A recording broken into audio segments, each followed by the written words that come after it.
ரோஹிணி மனோஜ் அக்கவுண்ட்ல இருந்து பணம் அனுப்பியிருக்காங்க. அதனாலதான் கரெக்டா போன வாங்கி செக் பண்ணிருக்காங்க யுவர் ஆனர். நீங்க போங்க. அதுக்கு ஆதாரம் இருக்கா? அப்போ மனோஜ் அக்கவுண்ட்ல இருந்தா மணிக்கு காசு போயிருக்கு. நீ கூட்டிட்டு வந்த 2 சாட்சியுமே செல்லாது. நம்ம நம்பின 2 பாலும் கிளீன் போல்டு. கல்யாணி இப்ப என்னமா சொல்ற? இதுல மனோஜ் எதுவுமே சொல்ல முடியாதுங்கய்யா. என் மாமியார் சொல்லிதான் மனோஜ் இவருக்கு பணம் அனுப்பியிருக்காரு. இந்த குடும்பமே எங்களை பிரிக்க நினைக்கிறாங்கய்யா. ஆனா என் ஹஸ்பண்ட் கூட நான் வாழணுங்கய்யா. எங்களை சேர்த்து வைங்கய்யா பிளீஸ். எனக்கு நியாயம் கிடைக்கும் நம்புறேன். மனோஜ் உங்க முடிவு என்னப்பா? ஐயா எனக்கு இவ கூட வாழ முடியாதுங்கய்யா. இவ என்ன நிறைய ஏமாத்திருக்காங்கய்யா. எனக்கு டைவர்ஸ் வேணுங்கய்யா. கிருஷ்ணா இதுவே பெரிய குழப்பமா இருக்கு. அதனால ஃபர்தரா ஹியரிங் எல்லாம் போறதை விட இவங்களை கவுன்சிலிங் அனுப்புறதா சரியா இருக்கும். அதை முடிச்சிட்டு வரட்டும், அப்புறம் பார்க்கலாம். The court is urgent. என்ன மேடம் இப்படி சொல்லிட்டாங்க? என்ன பண்ண சொல்றீங்க? உங்க பையன் அக்கவுண்ட்ல இருந்து தான் பணம் போயிருக்கு. அந்த பொண்ணு புத்திசாலியா இல்ல உங்க பையன் முட்டாளானே தெரியல. ஜட்ஜ் சொன்ன மாதிரி அடுத்து கவுன்சிலிங் தான். இப்போ நான் உங்களை கும்பிட்டு கேட்டுக்கிறேன், என்னையும் மனோஜையும் சேர்ந்து வாழ விடுங்க. ஏய் அதுவும் கனவுல கூட நடக்காது. நடக்கும் ஆண்டி, கடவுள் இருக்கான். நாங்க நிச்சயம் சேர்ந்து வாழ்வோம். அதை நீங்க பாக்கதான் போறீங்க. என்னடி சவால் விடுறியா? எப்படி வேணா எடுத்துக்கோங்க ஆண்டி. எவ்வளவு திமிரு அவளுக்கு. என்கிட்டயே சவால் விட்டுட்டு போறா. இந்த தடவையாவது இதுக்கெல்லாம் ஒரு நல்ல முடிவு வரும்னு நினைச்சேன். முடிஞ்சிருக்க வேண்டியதான்பா. முடியாம போனது ஒரே காரணம் இவன் தான்பா. கடைசி நேரத்துல அந்த போனை வச்சு அதை லாக் பண்ணிடுச்சுப்பா. ஏய் உனக்கு அறிவு இருக்கா இல்லையா? போன் எடுத்து அந்த கறிக்கடைக்காரனுக்கு காசு அனுப்பி இருக்கா, அது கூட தெரியாம இருக்க. அடி முட்டாளா நீ? என்னம்மா நீ எப்படி சொல்ற? டேய் அதான் அம்மாக்கே புரியுது. அவ ஆர்டர் கொடுத்த மேனேஜருக்கு ஏதோ பணம் அனுப்பணும்னு சொன்னா, அதை நம்பிதான் நானும் போனை கொடுத்தேன். அவ இப்படி பண்ணுவா நான் நினைக்கவே இல்லம்மா. அப்படியே மூஞ்சில குத்துவேன். அவளை திரும்ப எப்படி உன்னால நம்ப முடிஞ்சது? அப்படியே அவங்க சொன்னாலும் நீ ஏன்டா உன் போனை கொடுத்த? ஒண்ணு இவன் நம்புறவங்க இவனை ஏமாத்துறாங்க, இல்ல இவனை நம்புறவங்கள இவன் ஏமாத்திட்டு இருக்கான். இதே வேலையா போச்சு. ஆனா நம்ம யாரை கூட்டிட்டு போய் நிறுத்தினாலும் ரோஹிணி அதெல்லாம் உடைச்சிடுறா. வித்யாவையும் பொய் சாட்சின்னு சொல்லிட்டா. அந்த கறிக்கடை மணி சொல்றதும் இனிமே செல்லாது. அவங்க எல்லாத்தையும் பிரில்லியண்டா தான் நீ மூவ் பண்றாங்க. அது பிரில்லியன்ட் இல்லடா, கிரிமினல் புத்தி. அது நல்லாதான் வேலை செய்யுது. ஏய் முதல்ல அவளோட சேர்ந்து பிசினஸ் பண்றேன்னு சொல்றதை நிறுத்து. அவளை உன் கடையில இருந்து விரட்டி விடு. ஏய் அம்மா சொல்றதாண்டா கரெக்ட். அந்த பொண்ணு அங்க வேலை செய்யறதுக்காக வரல. அது ஒண்ணும் ஆடுற வேலையை பாக்குறதுக்காக வரலப்பா. இவன் ஆட்டி வைக்கிற வேலையை பாக்க வந்திருக்குது. ஒண்ணு வேண்டான்னு முடிவு பண்ணோம்னா ஒட்டு மொத்தமா விலைக்கு வச்சிடணும். இப்ப கேஸ் நடக்கிற நேரத்துல அவளை கடைக்குள்ளார விட்டா இங்க நடக்கிறதெல்லாம் அவன் தெரிஞ்சுக்கிட்டு தான் இருப்பா. கரெக்டுப்பா. அந்த ஃப்ராடு இன்னும் திருந்தலப்பா. எல்லாரையும் ஏமாத்திருக்குது. அது கூட போய் இவன் பணத்துக்காக சேர்ந்து வேலை பார்த்துட்டு இருக்காப்பா. டேய் அப்ப என் கடன்ல நீ அடைக்கிறியா? நீங்க யோசிக்காம வாங்குற கடனை இவர் எங்க அடைக்கணும்? இல்லனா மட்டும் இவன் அப்படியே போய் லட்சக்கணக்கில் கொட்டிடுவான். நான் என்ன வேணும்னு அவளை என் ஷோரூம்ல விடுறேன். அவளால அந்த மேனேஜருக்கு திருப்பி ஆர்டர் கொடுத்தான். அதுக்குதான் வேற வழி இல்லாம நான் பண்ணிட்டு இருக்கேன். டேய் டைவர்ஸ் வேணும், பிசினஸ் வேணும், 2 பக்கமும் நின்னா உனக்கு காலத்துக்கு டைவர்ஸ் கிடைக்காதுடா. 60 வயசு வரைக்கும் கோர்ட் வாசல் ஏற இறங்க வேண்டியதான். டேய் உலக விஷயம் அறிவாளி மாதிரி பேசுறல, ஆனா இந்த விஷயத்துல திரும்ப திரும்ப நீ அவங்க கிட்ட ஏமாந்துட்டே இருக்கீடா. நீ வாழ்க்கையில எடுத்து வைக்கிற ஒவ்வொரு ஸ்டெப்பும் தப்பாதான் இருக்குது. இனிமேலாவது கொஞ்சம் யோசி. சேர்ந்து பிசினஸ் பண்ற வேலையெல்லாம் வேண்டாம். அதுல வர்ற லாபம் தேவையில்லை. வர்றது வரட்டும். டேய் அப்பா சொல்ற மாதிரி இந்த ஆர்டர் உனக்கு வேண்டாம். கடன் அடைக்கிறதுக்கு வேற வழியை பாத்துக்கலாம். அவளை கடைக்கு வர வேண்டாம்னு சொல்லிடு. டேய் என்னடா பதில் சொல்லாம போற? இல்லம்மா அந்த ஆர்டர் திரும்ப வந்துருச்சுல்ல, அதுதான் வேண்டாம்னு சொல்றோம்ல.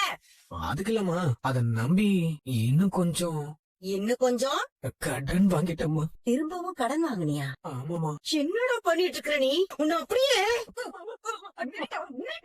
திருந்தவே மாட்டியாடா நீ? உனக்கு கடன் வாங்குற வியாதி ஏதாவது இருக்கா?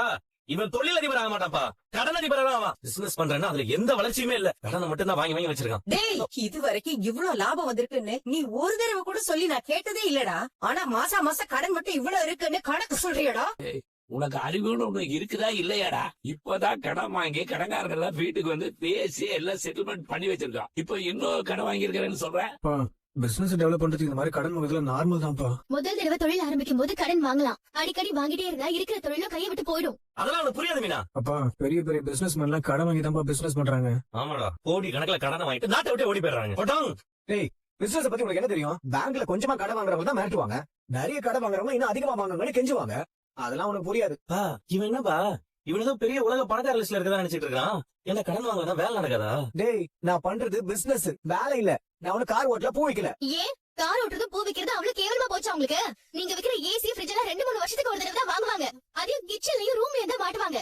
நான் விக்கிற பூ தான் பூஜை ரூமுக்கும் சாமி கழுத்து வரைக்கும் போகும். இவர் பாதுகாப்பா எல்லாரையும் கார்ல கொண்டு போய் இறக்கி விடுறாரு. நாங்க பாக்குற வேலையும் ரொம்ப உசதியான வேலைதான். டேய் அதுக்கே நீ இப்படி கத்துற? அவங்க வேலையை குறை சொன்னா அவங்களுக்கு கோபம் வராதா? ஆமா பெரிய வேலை. டேய் மனோஜ் நீ செஞ்ச காரியத்தினால உன்னை எல்லாரும் கோமாளியா பாக்குறாங்க. பூ கட்டுறவெல்லாம் பேசுறான். அது என்னத்த பூ கட்டுறவன்னு ரொம்ப சாதாரணமா சொல்றீங்க? பூ வித்து பெரிய ஆளானவங்களும் இருக்காங்க. நீ அப்படி ஆகல இல்ல? நானும் ஒரு நாள் அந்த மாதிரி ஆவாத்த. நம்ம மீனா சூப்பரா சொன்னாலா, ஒரு வேலைய ஒழுங்கா செஞ்சா போதும், அதுல கண்டிப்பா முன்னேறுவாங்க. மீனாவும் பெரிய லெவல்ல வியாபாரம் பண்ணுவா. வெளிநாட்டுக்கெல்லாம் பூ ஏற்றுமதி பண்ணுவா பாருங்க. வெறுவாயிலேயே கோட்டை கட்டிட்டு இருங்க. நிஜத்திலயும் நடக்கும் அத்த. ஒரு நாள் நானும் பெரிய ஆளா வருவேன். நீங்க என்ன பாராட்டுவீங்க. என்ன நீ எவ்வளவு பெரிய ஆளானாலும் எங்க அம்மா வயல உனக்கு பாராட்டு வராதுப்பா. இவன் மண்ண முட்டாள் தரதுக்கு அம்மா கோவம் எல்லாம் மீனா பக்கம் திரும்பிட்டு இருக்குது. டேய் கடன் எல்லாம் இருந்துட்டு போட்டோம். இனிமே அவ உன் கடைக்கு வரக்கூடாது. அவ கூட சேர்ந்து நீ வேலை பார்க்க கூடாது. அவளை உள்ளே சேர்க்காத. இந்த அளவுக்கு இவன் கெட்டு போனது காரணமே நீதான். அவன் என்ன செஞ்சாலும் நீ அவனுக்கு சப்போர்ட் பண்ண இல்ல, அதான் இங்க வந்து நிக்குது. ஏன் அடிக்கிற? அம்மா, அம்மா, நான் என்னம்மா பண்ணேன்? அம்மா, அம்மா, அம்மா, என்னன்னு சொல்லுமா? அம்மா, நான் என்னம்மா பண்ணேன்? அம்மா, அம்மா, அடிக்கிறம்மா. அம்மா, அம்மா, ஐயோ, அம்மா, அம்மா, அம்மா, அம்மா, அம்மா, அம்மா, அம்மா. ஏம்மா இப்படி போட்டு என்ன அடிக்கிறீங்க? சேண்டா, தூக்கத்துல கூட அந்த விளங்காதவ பேரை சொல்லிக்கிட்டு இருக்க. யார் பேருமா? ஏய், நடிக்காதடா. தெரியுது. எதுக்குடா அந்த ரோஹிணி பேரை சொல்லிட்டு இருந்த? அம்மா, தூக்கத்துல எனக்கே தெரியாம சொல்லிருப்போம்மா. தெரியாம கூட அவ பேர் வரக்கூடாது. நான் தான் நீ அவளை நினைக்க கூடாதுன்னு சொல்லிருக்கேன்ல. அம்மா, நீங்க சொன்ன மாதிரி பகல்ல கான்சியஸ்ல இருக்கிறப்போ நினைக்கிறது கிடையாது. ஆனா நைட்ல இந்த மாதிரி எனக்கே தெரியாம தூக்கத்துல அவன் ஞாபகம் வருது. நான் என்னமா பண்ண முடியும்? நான் இப்படி வளருவேன்னு எனக்கே தெரியாதுமா. அவ உன் மனசுல இல்லாம எப்படி அவன் நினைப்பு உனக்கு தூக்கத்துல வரும்? நீ எல்லாம் திருந்தவே மாட்டியாடா?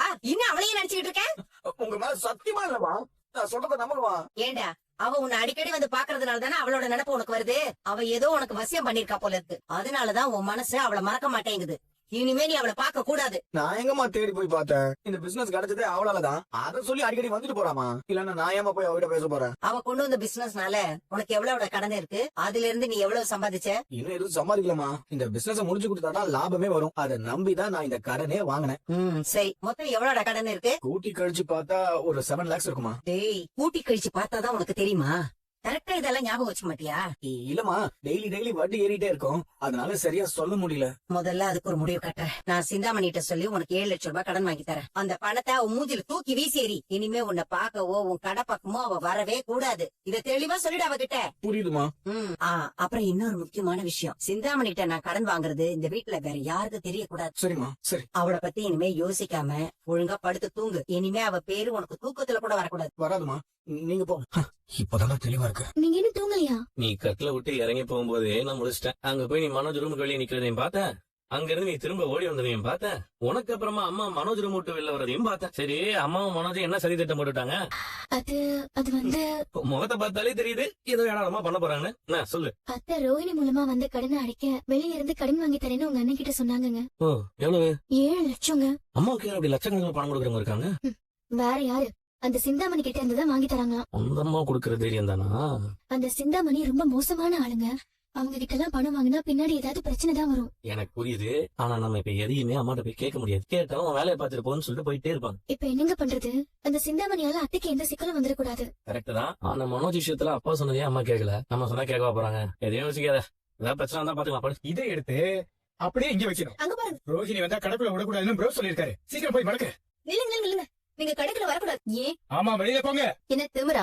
நீங்க எல்லாம் இங்க வேலை செய்யறவங்க. அது உங்களுக்கு ஞாபகம் இருக்குல்ல? நான் இந்த கடையோட ஓனர்.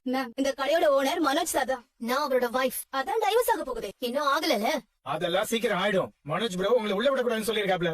இந்த கடையோட ஓனர் மனோஜ் சார் தான். நான் அவரோட வைஃப். அதான் டைவர்ஸ் ஆக போகுது. இன்னும் ஆகலல? அதெல்லாம் சீக்கிரம் ஆயிடும். மனோஜ் ப்ரோ உங்களை உள்ள விடக்கூடாதுன்னு சொல்லிருக்காப்ல. இது எங்க பாஸோட ஆர்டர். எங்களால உங்களை உள்ள அலோ பண்ணவே முடியாது. ஓ, ஆர்டர் வேற போட்டிருக்காரா? உங்க பாஸ் இந்த கடைக்கு என்ன பண்ணாரு? நான் தான் இந்த கடைக்காக பெரிய பெரிய பிசினஸ் எல்லாம் கொண்டு வந்தேன். உங்க பாஸால என்ன ஆர்டர் வந்துச்சு? இந்த கடையே என்னாலதான் ரன் ஆகுது தெரியுமா உங்களுக்கு? பாஸ் உங்க மூலியமா அந்த பிசினஸே வேணான்னு சொல்லிட்டாரு. முதல்ல நீங்க கிளம்புங்க. பாஸ் பார்த்தா எங்களை திட்டுவாரு. ஏய், நீ யாரடி என்ன போன்னு சொல்றதுக்கு? அவர் வேணான்னு சொல்லிட்டா கிளைண்ட் சும்மா இருப்பாங்களா? அவங்க கிட்ட பணம் வாங்கிருக்கோம். சொல்லுங்க, நான் மனோஜ் கிட்டே பேசிக்கிறேன். வேண்டாம், சொல்ல கேட்க மேடம், வேண்டாம். ரோஹிணி, பிரச்சனை பண்ணாதீங்க. உங்களை இங்க பேன் பண்ணிருக்கோம். ஒழுங்கு மரியாதை வெளில போயிடுங்க. ஏய், என்னமா பண்ற? கடைக்கு வந்து என்ன நீங்க ஹராஸ் பண்றீங்கல்ல, அத வீடியோ எடுத்துட்டு இருக்கேன். இது ஹராசா? நான் எதுவும் பண்ணலையே. இந்த வீடியோ நான் போலீஸ்க்கு அனுப்புறேன். அவங்க முடிவு பண்ணுவாங்க இது ஹராஸ்மெண்டா இல்லையா அப்படின்னு. ஏய், நான் எதுவும் பண்ணலமா. மனோஜ் ப்ரோ தான் சொன்னாரு. என்னமா பாத்துட்டு இருக்க? சொல்லுமா. நான் மனோஜ் கிட்டே பேசிக்கிறேன்.